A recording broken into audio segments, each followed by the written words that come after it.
Hi. துபாயில பணியாற்றிட்டு இருந்த நண்பர் ஒருத்தர் விடுமுறைக்காக சொந்த ஊருக்கு வந்திருந்தாராம். அவரோட ஊர்ல அந்த ஹோட்டல் ரொம்ப பாப்புலரு.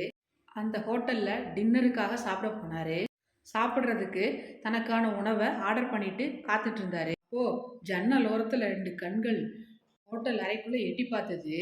சாப்பாடு மேஜைகள்ல நிறைஞ்சிருந்த உணவு பதார்த்தங்களை எல்லாம் ஏக்கத்தோட பார்த்துட்டு இருந்தது. அத பார்த்த அவரு அந்த சிறுவனை உள்ள வர சொல்லி செய்கை பண்ணாரு. அந்த சிறுவன் உள்ள வந்தான்.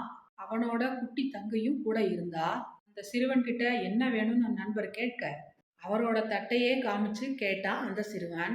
உடனே அதே மாதிரி மேலும் 2 பிளேட் ஆர்டர் பண்ணாரு. உணவை பார்த்ததும் அந்த சிறுவனும் சிறுமியும் அவசரமா சாப்பாட்டுல கை வைக்க தொடங்கிட்டாங்க. அதுக்கப்புறம் அந்த உணவை ரொம்ப ரசிச்சு ருசிச்சு சாப்பிட ஆரம்பிச்சிட்டாங்க. அப்போ 2 பேருமே எந்த வார்த்தையுமே பேசிக்கல. சாப்பிட்டு முடிச்ச உடனே அந்த சிறுவன் அந்த நண்பரை பார்த்து ரொம்ப கனிவா சிரிச்சிட்டு இருந்தான். அதுக்கப்புறம் எதுவுமே சொல்லிக்கல.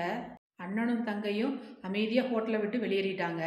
அது வரைக்கும் நண்பர் அந்த குழந்தைங்க சாப்பிடுற அழகை பார்த்துக்கிட்டு தன்னுடைய உணவுல அவர் கை வைக்கவே இல்லை. அதுக்கப்புறம் அவரும் சாப்பிட்டுட்டு பில் எவ்வளோன்னு கேட்க ஆரம்பிச்சாரு. ஹோட்டல் ஓனரு பில்லுக்கு பதிலா ஒரு கவரை கொடுத்து அனுப்புனாரு. அதை பார்த்த உடனே அவருடைய கண்கள் குளமாயிருச்சு. பில்லுல எந்த தொகையும் எழுதப்படல. அதுல எழுதப்பட்ட வாக்கியம் இதுதான்: மனிதாபிமானத்துக்கு பில்லு போட எங்ககிட்ட எந்திரம் இல்ல, உங்களுக்கு நல்லது நடக்கட்டும் அப்படின்னு இருந்துச்சாம். அன்பு வாழட்டும் இந்த உலகத்துல.